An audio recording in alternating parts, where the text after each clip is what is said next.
Let me tell you something you already know. The world ain't all sunshine and rainbows. It's a very mean and nasty place, and I don't care how tough you are, it will beat you to your knees and keep you there permanently if you let it. You, me, or nobody is gonna hit as hard as life. But it ain't about how hard you hit. It's about how hard you can get hit and keep moving forward. How much you can take and keep moving forward. That's how winning is done.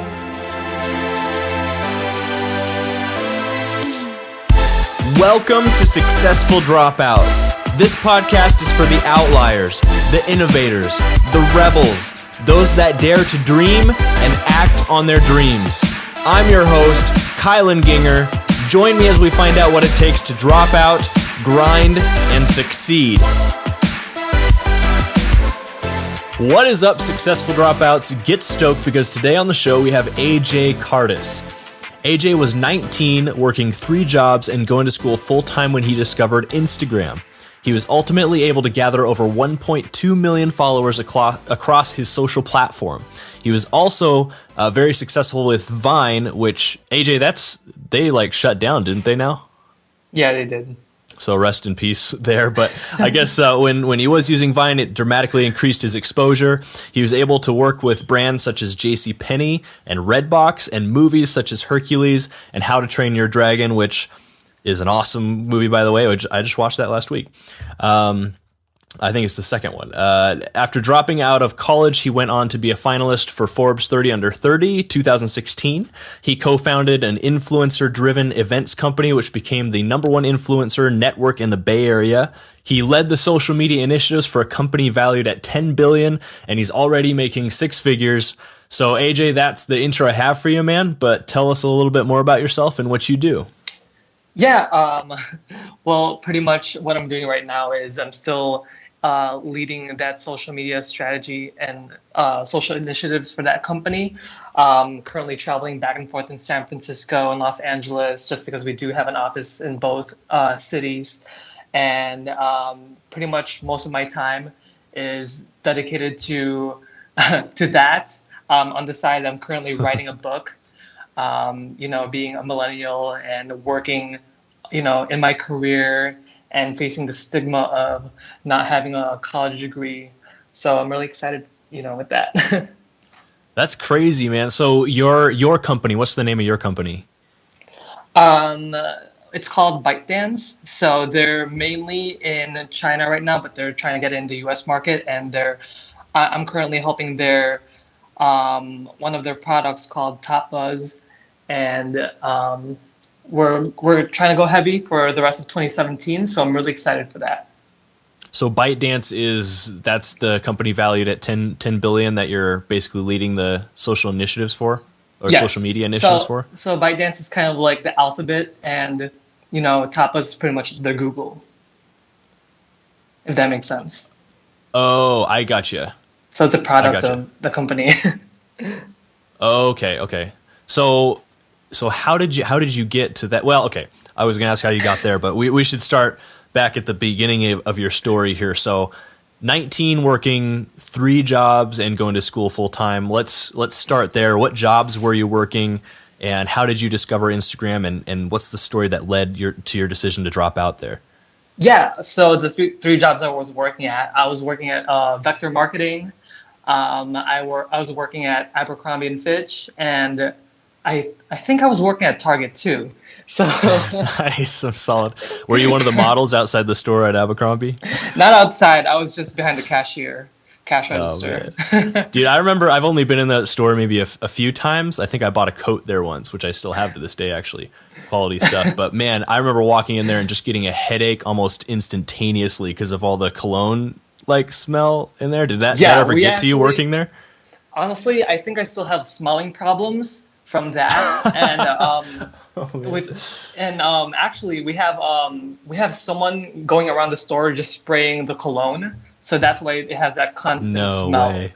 So is it just like on their to-do list every hour they just have to run around and I honestly don't know. It's someone's responsibility. So I always see our manager doing that. That makes a lot of sense. Yeah. Okay, so you're working there, working at Target, and yeah, continue. Um, yeah, so I actually didn't expect to drop out. I think most of us were misled to believe that we have to go through college to get a job. And, coming from a traditional Asian family, they wanted me to be in the medical field, just like most of my family members. My parents told me that I either pursue nursing or they won't help pay for college. And, Ooh. I didn't pursue nursing and I ended up paying for college myself. After graduating valedictorian of my high school, I pursued criminal justice because I wanted to work in law enforcement, specifically in federal law. And during my first year of college, I discovered social media and I unexpectedly gained thousands of followers. I didn't know what to do with it. So that's when I realized I had a passion for creating content and social media, being able to entertain people and creating stories. I was working 3 jobs at this point, and I resigned as soon as I realized I was making more money on social media combined. After studying criminal justice for almost 3 years, I switched my major to communications and transferred to a private college, which costs around 20K a semester. Oh Um, my gosh. um, yeah, so I finished the semester, and throughout that, experience, I was gone for about 30% of the time because of my social media. I was going on tours, collaborating with other influencers, and that's when I realized I don't need a degree. I spent 20K on non-transferable credits for what?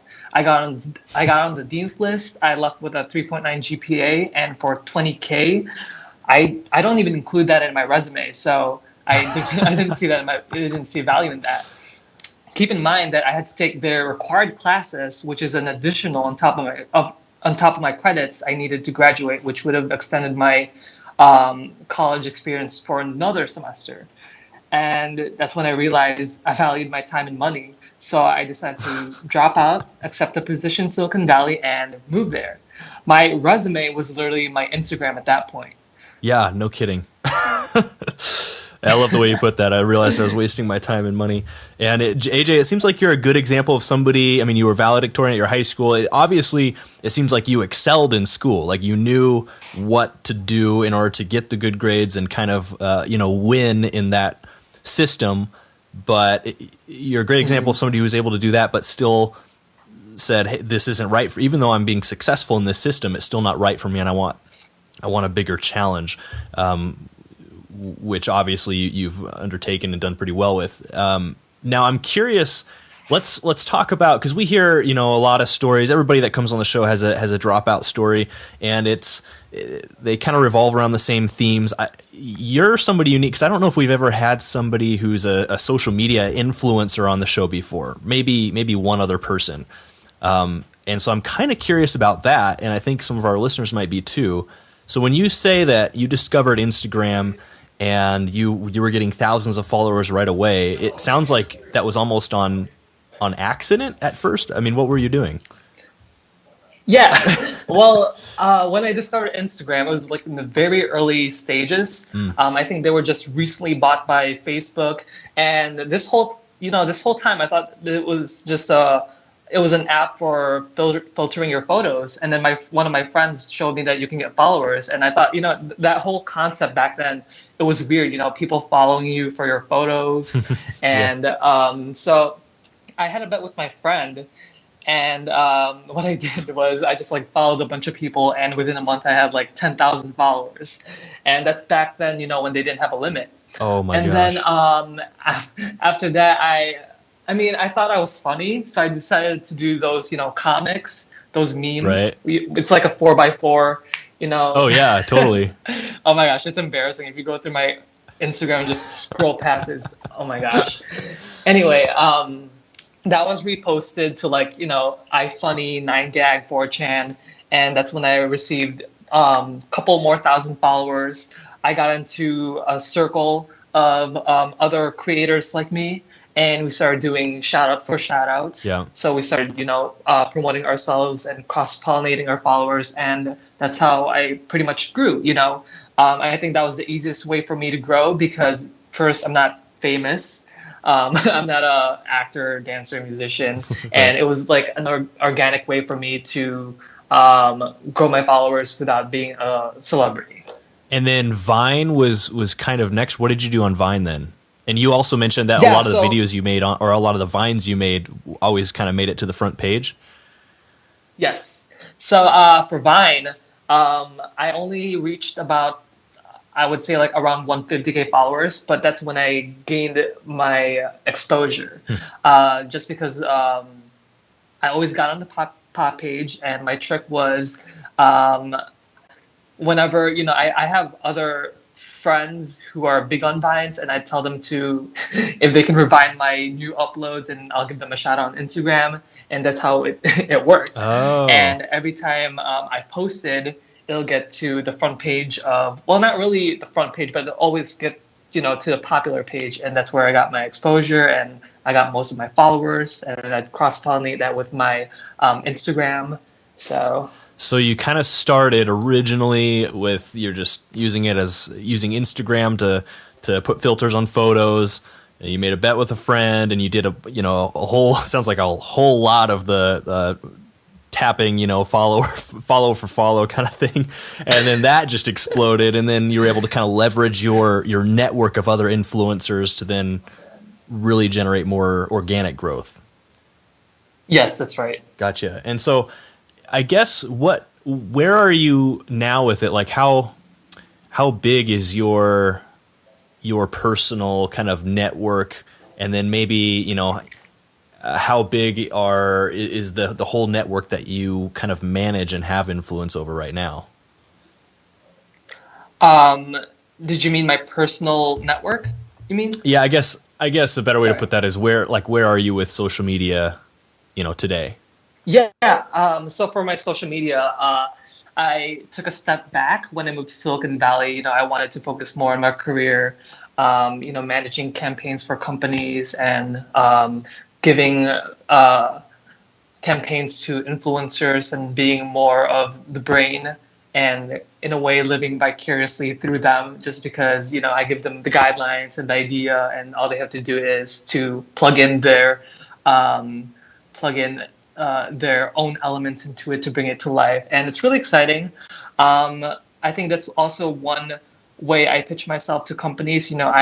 I bridge the gap. I have perspectives both from an influencer's point of view and also a marketing manager.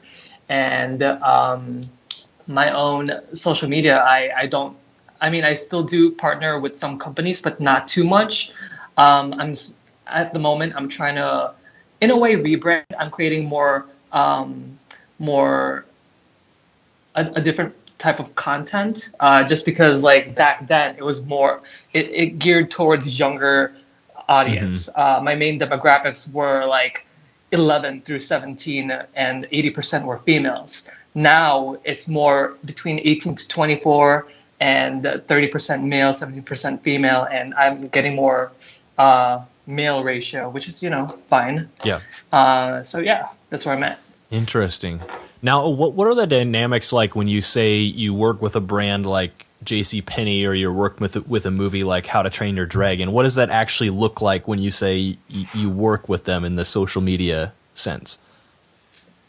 Yeah, so in that case, I actually was part of I would say an influencer agency network.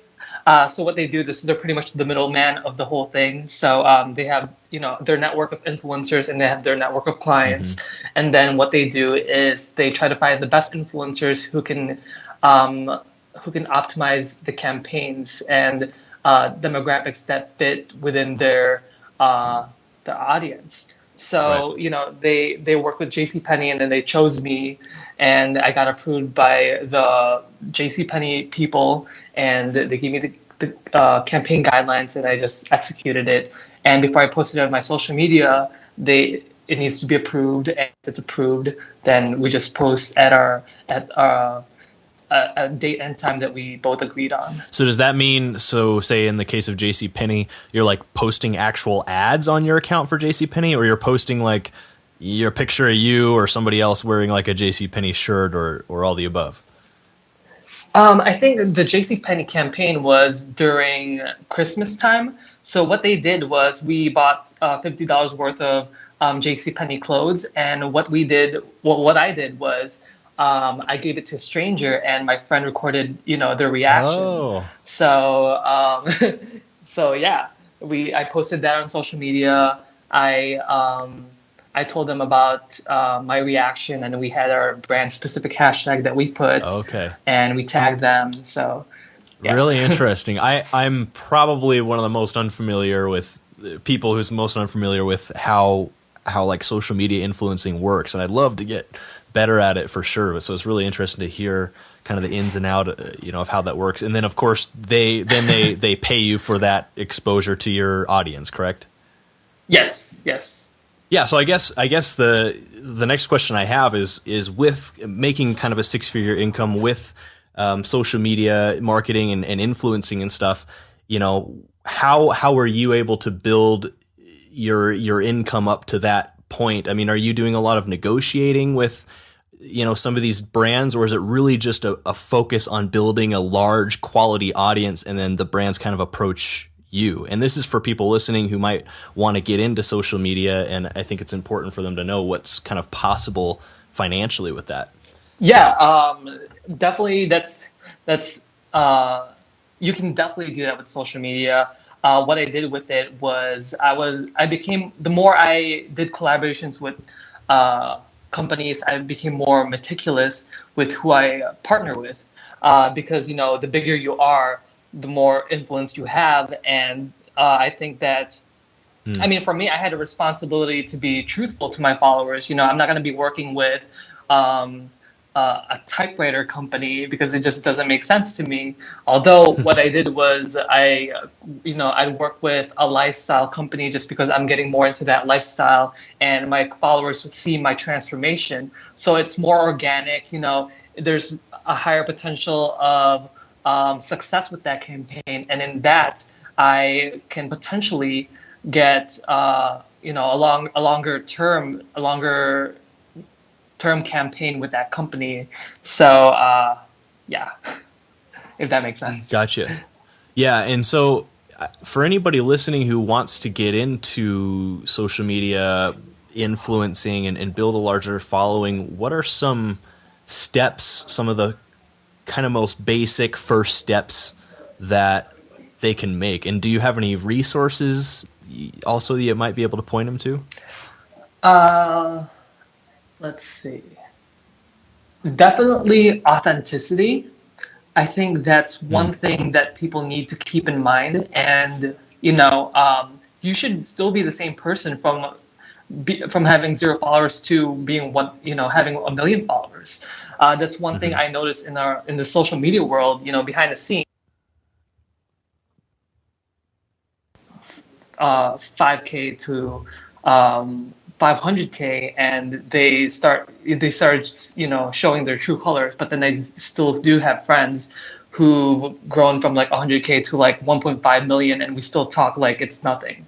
And that's how that's how it should be. You should remember where where you come from, and be passionate about what you post. It shouldn't just be it shouldn't be content that it shouldn't be fake content that you're putting out there. You should actually enjoy what you're doing. So for example, you don't hike to Runyon Canyon in LA just to get a photo and say that you love it. But but behind the scenes, you don't. It was right.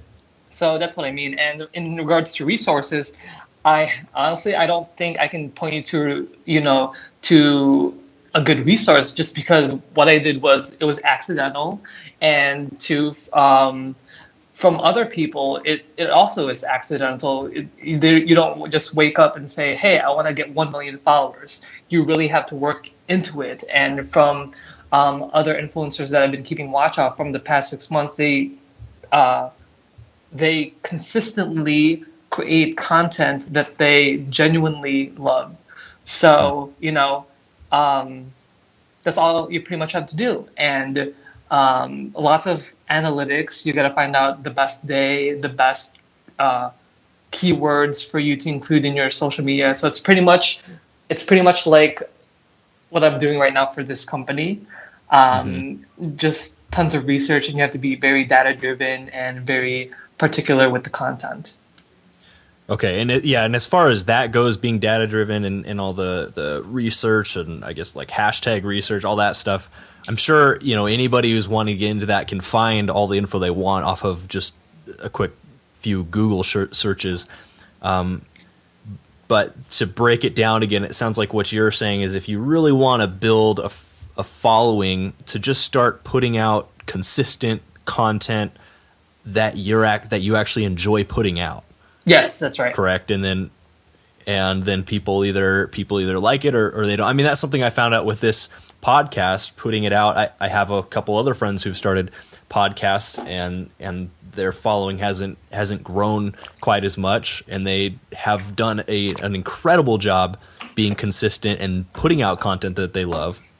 But it's just not a great like product market fit, I guess. Yes. And Successful Dropout just happened to be, and if Successful Dropout didn't work out, honestly, I would have shut it down and started something else with the same method. And so I'm trying to point out that I like the fact that you weren't like, okay, well, you want to get an Instagram account and then you want to follow 10,000 people and hope that 5,000 of them follow you back and stuff. It's just like, really the key is to create content that you love for, figure out what your audience is and then be consistent with it and be incredibly authentic, and people will either follow that or they won't. And if they don't, maybe there's something else that you love to do that you can do consistently that people will want to follow. Exactly. Exactly. I like the honesty there for sure.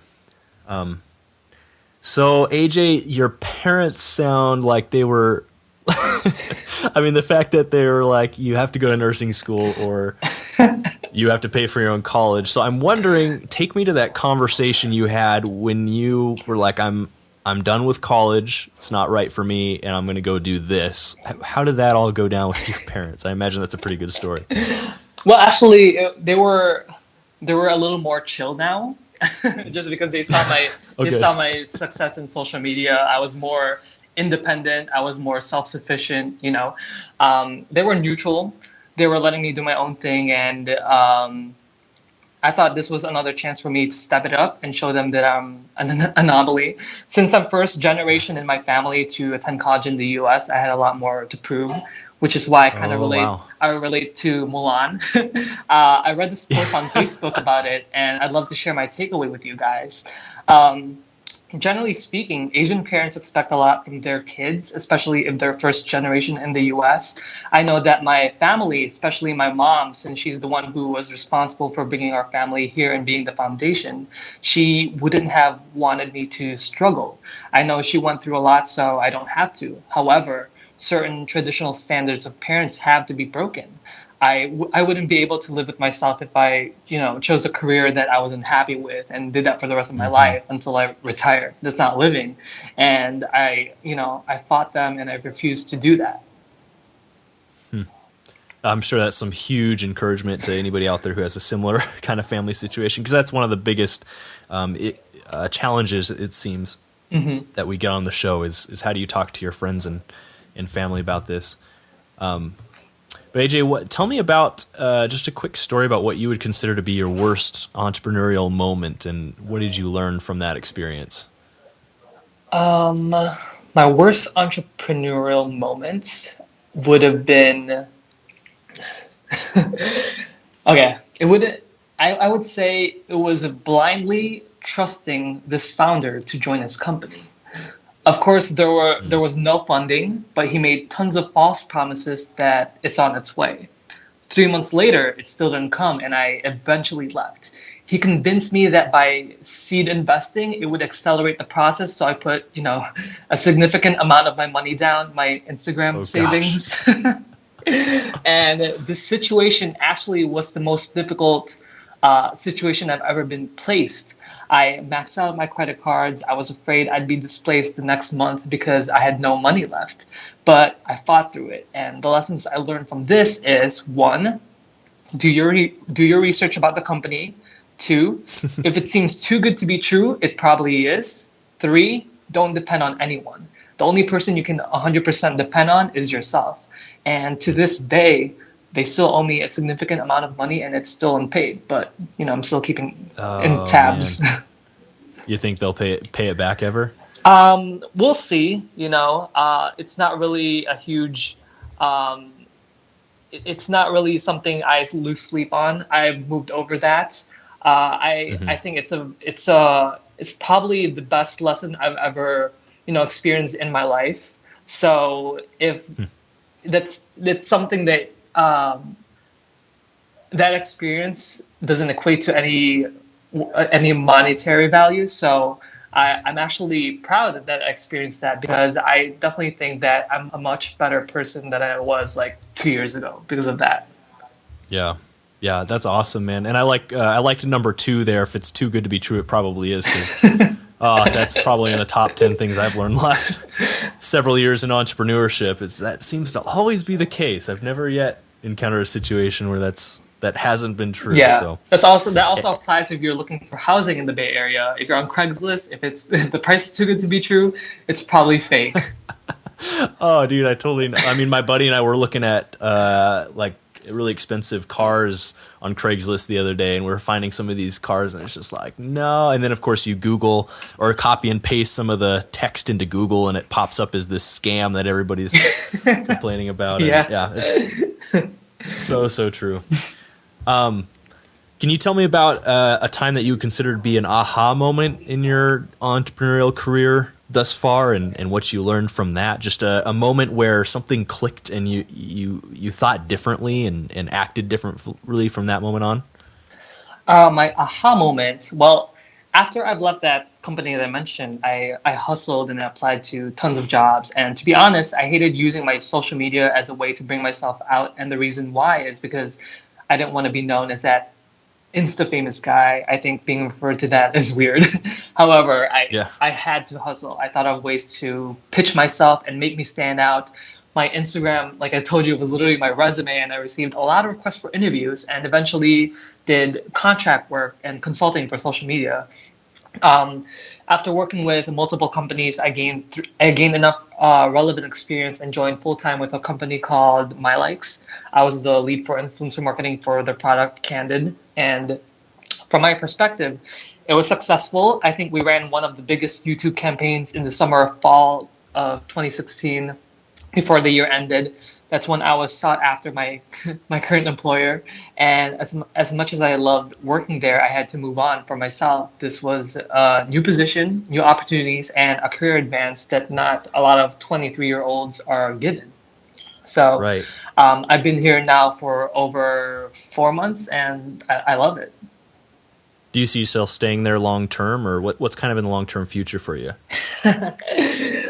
Hopefully none of them listen to this podcast. But I mean, I can see myself being here for a couple of years. I think that we have a huge potential.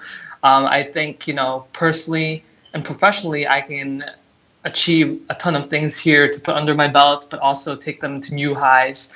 But I mean, longer term, I do want to have my own company. That's my biggest vision. Yep. That's actually one thing I always tell my employers during the interview. My long-term goal is to have my own company, and traveling, just traveling and managing that company and just seeing the world. I think that's my passion. Right. Where do you want to travel? Everywhere. I actually have this. I have this huge list on my notes of countries that I want to go to and specific scenes or cities to go. So I just want to cross it off. Last year I went to Iceland, so that was one country off my bucket list, and it was amazing. That's where we want to go. Yes, Did definitely. you do the Ring Road deal?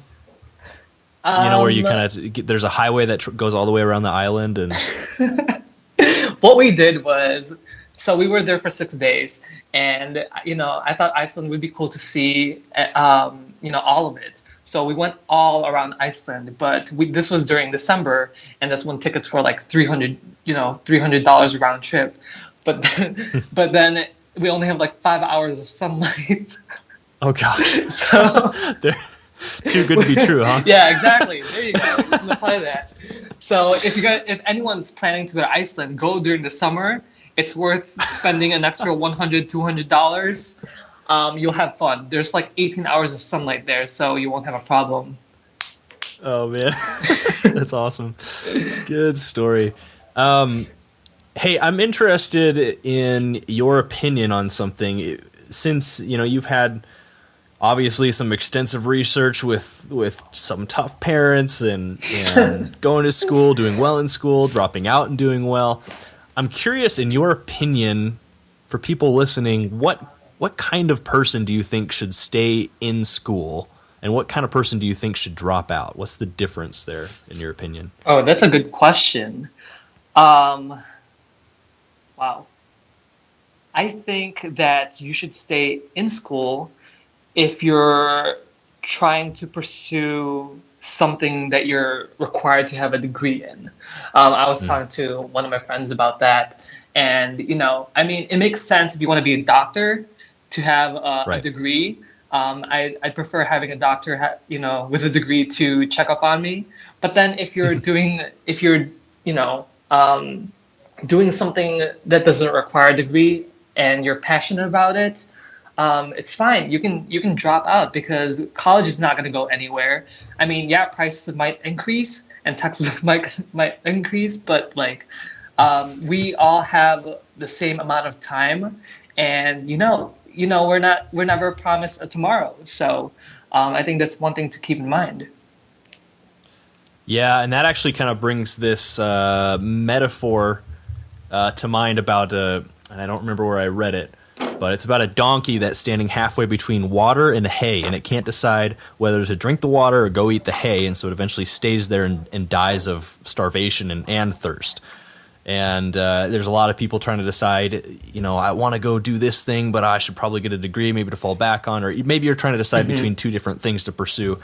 And the thing is, at the age, that we're talking about, between like 16 and 25, even 30 in some cases, you've got plenty of time to do both. So I would say, watch out for analysis paralysis, pursue one and chase that as far as it will go. And then you can always, if school is one of those things you might want to still pursue, you can always go back. But definitely agree with there with you, man. And so your book, tell us a little bit about the book you're writing now.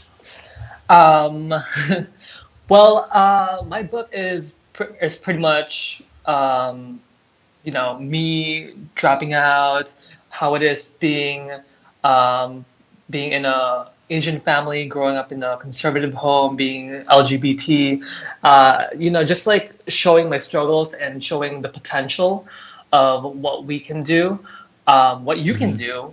And that's pretty much it. I'm giving advice of living in the Bay Area, giving advice of what to watch out for so you don't do the same mistakes that I did. I think that's, having a good warning. Examples is, what to look for in a startup. How do you know it's failing? How, questions to ask during interviews, things like that. That's awesome. Do you have a working name for it yet? Or I think you might have mentioned it earlier. Yes, it's going to be called Startups and Downs. Startups and I like that. Do you have a release date for it? I don't. I'm currently still writing it. And what's really cool is I'm actually working with one of my old professors in my college. She's helping me write it. She's a published author. So I'm getting some feedback from her, and also one of my mentors here. Oh, that's also one thing. What's important is having mentors. I have a mentor here in Silicon Valley, and his name is Sumant. He's a published author. I met him through that company that screwed me over, and it's great. Wait, what was I saying? Oh yeah, release date? No release date yet. Still working on that book. Gotcha. Okay. AJ, what's a personal habit that contributes to the success you've achieved so far? I apply this mentality to everything, and that's to never owe anything in life. for me, it's been working out because I'm not obligated to do anything for anyone. Once we start, borrowing money, for example, we have certain obligations to that individual. I just hate owing anything in life, and if I do, I make sure to pay them back right away so I don't have to worry about it. And it's interesting just because that was one of the questions during my oral interview with with San Francisco Police Department. I just applied for fun, to see how far I'd go, and Yeah. I passed, but I didn't want to do the physical test. It's too time consuming, and yeah. Right.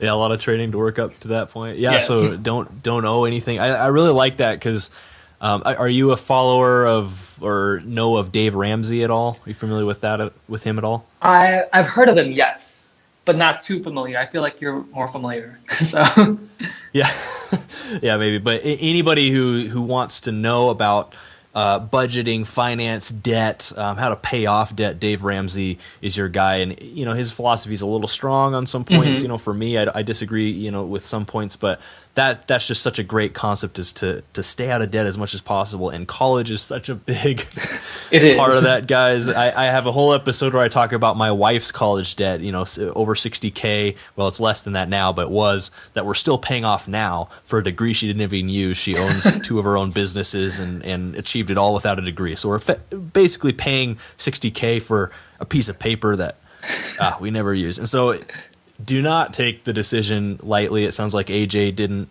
about whether or not you should be in school. Really get introspective, and if you think you shouldn't be, maybe it's time to take a break and somewhat of a gap year, pursue an idea, a business, or a job. Try out for the police force for fun, and see what happens. And you can always go back, but do not stay there trying to figure out your life, just spending thousands of dollars.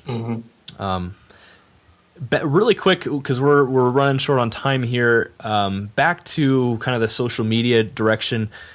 With where things are right now in Instagram and on other social media platforms, just becoming a social media influencer, do you still think that there's a lot of opportunity there, in your opinion? Because I know you started, kind of on the ground level there, but do you Yes. still think there's opportunity? I definitely think there is opportunity. However, I just feel like it's oversaturated.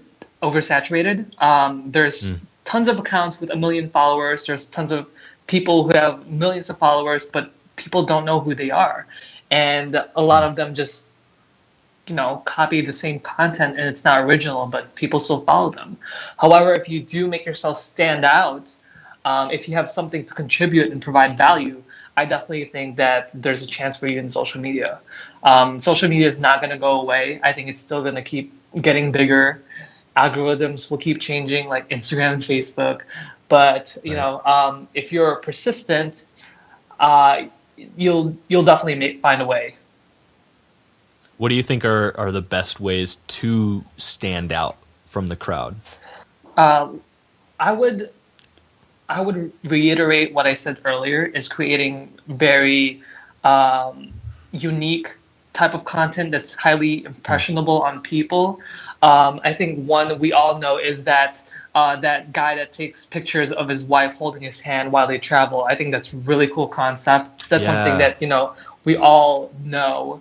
So if you're able to do something like that, then you'll definitely gain followers because it's unique. It's not a copycat. And then there's another guy who takes pictures of Woody in like costumes and places them around. I think that's highly impressionable. Things like that. No, that's fantastic. I love that you pulled out actual examples, because I remember and know of both of those actually. And so it's like this phrase comes to mind that I heard once, and it's different is better than better. And so a lot of times I know people say, if you want to be a social media influencer, you just focus on doing it better and working harder and, hashtag, hustle muscling, harder than everybody else. But really being just different and being consistent while being different is better than better. And so it's something to focus on, and cool to hear that there's still opportunity out there. As far as social media platforms go, is there anything new that's coming up on the horizon that maybe people listening aren't aware of, that you can tell us about, or that you're excited about, I guess? I mean, I used to use Fuse a lot, Fyuse, but I just thought, I don't know, I just kind of fell out of it. There wasn't really, I don't. They need to work more on their retention strategies, just because I went back to Instagram and Facebook, and I feel like Facebook monopolized the whole social media space. As you can see with the stories, they literally, took it out of Snapchat and just called it Instagram stories. They didn't even bother renaming it. So they have a very effective follow fast strategy. But with like up and coming social media platforms, they're either like being bought out or being copied. So that's reality. Gotcha. So no new platforms that you see on the horizon, or or anything like that? No new platforms. But what I did find myself is I've been using Snapchat less and more of Instagram stories, because they have more features. For example, with Instagram stories, you can do boomerang, you can do hands-free, you can go live. I think that's something that lacks with Snapchat. So, yeah. And plus I get more viewers there, so. Yeah. Well, that's interesting, because so do I now, that since they've come out with stories, or since they've just been bolstering it more and more. But I've been trying to figure out, even for myself, like, because now Facebook has stories, so it's like, do I do Facebook, Instagram, or Snapchat, or all three? Yeah, I wish there was an app where you can just upload one thing to all three. But I mean, for me, I don't post anything on my Facebook stories. I think it's kind of weird. But my Facebook is like my only personal social media platform. So on my Facebook, everyone there that's my friend are either family, friends, or we made contacts somehow in the real world. And with my other platforms, it's just like whoever. Yeah. Well, AJ, we're about out of time here, but what's the best way for people to connect with you? Yeah, the best way you can connect with me is through LinkedIn. Just say you're from the podcast. My name is Angelo Cardis on it. You can also follow my Twitter, which is AJ Letters, as well as my Instagram, aj.c. And if you have any questions, you can email me at angelojcardis@gmail.com, which is the email I use to, reach out to you. So it's no problem. Sweet. Well, Successful Dropouts, you've been hanging out with AJ and Kylan, learning what it takes to drop out, grind, and succeed. For everything we talked about today, head over to successfuldropout.com and type AJ into the search bar, and the show notes will pop right up. And as always, stay hungry, stay foolish.